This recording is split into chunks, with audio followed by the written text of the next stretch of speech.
What is up, everyone? This is Turtles here. Today I'm going to show you how to fix the Windows Update KB5001716 not updating. So let's get right into this. So there's a few ways to fix this. The first thing you want to do is go to your search bar and type in troubleshoot until you see the troubleshoot settings pop up. So it should look something like this. In here, you want to then click into view additional troubleshooter. And in here, you're going to see something. Oh, not here.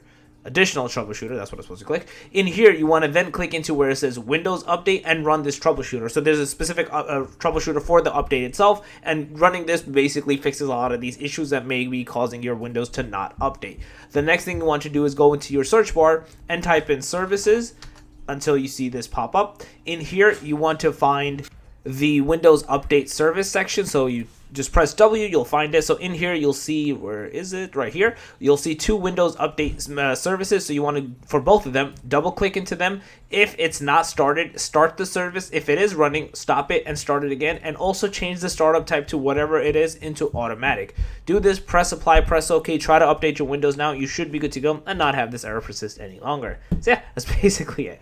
If you guys like our video, please thumbs up. Go to the channel, make sure to subscribe, click that notification bell, and I'm Turtles out. Peace.